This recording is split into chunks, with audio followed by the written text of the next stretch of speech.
¿Qué tal a todos? Hoy les venimos a platicar sobre la revolución marginalista y la utilidad marginal decreciente.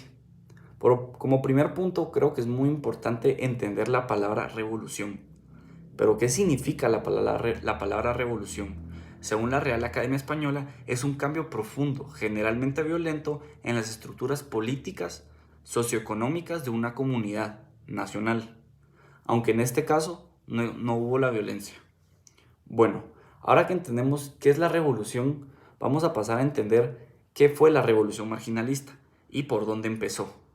Bueno, este fue un pensamiento económico que apareció a finales del siglo XIX y principios del siglo XX, como un desacuerdo de la escuela clásica.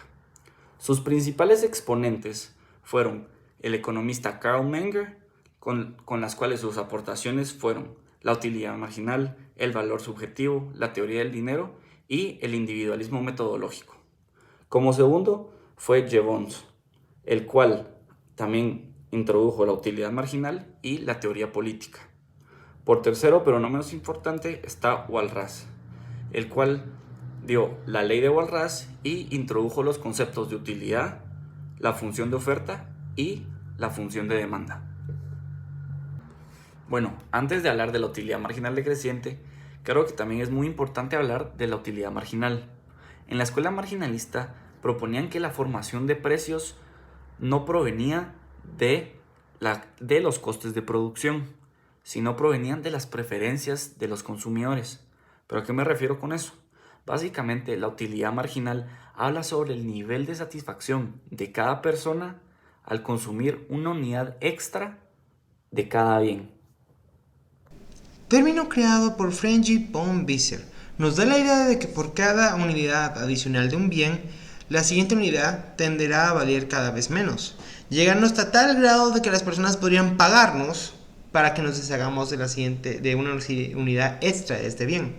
Por ejemplo, con la crisis de contenedores de 2020, muchas empresas que se dedicaban a vender y utilizar petróleo empezaron a pagar para que en vez de que les trajeran más petróleo, se lo llevaran de sus almacenes. ¿Pero por qué?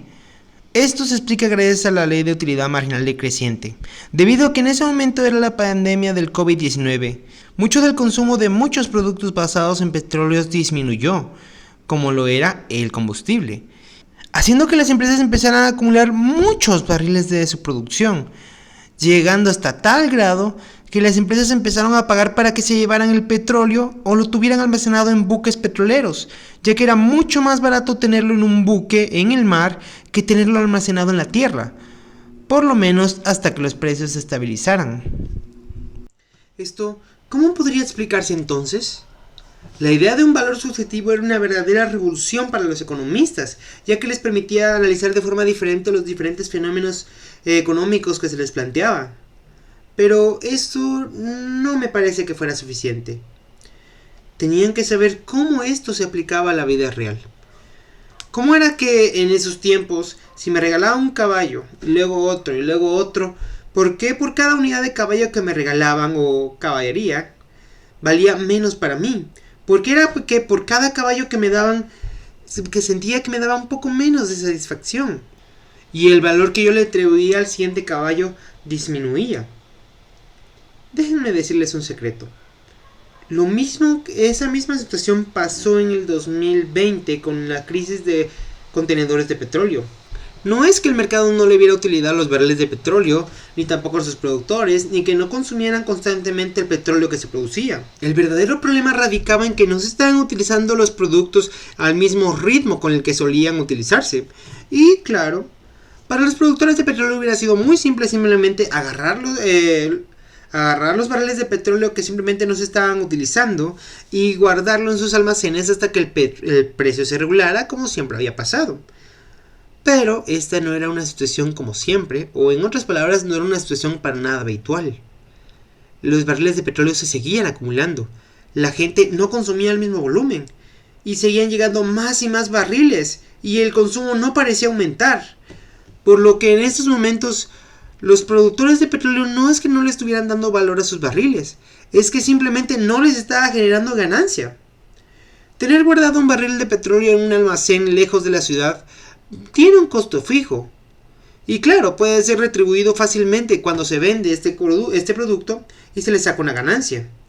Pero no, en este caso no se estaban sacando esos barriles, se constantemente estaban llegando más y más, generando no solo pérdidas, sino también acumulación de un producto que no se estaba vendiendo como siempre. Por lo que aquí podemos ver cómo la teoría que fue planteada hace más de un siglo sigue teniendo aplicación en nuestros días. Muchas gracias por ver.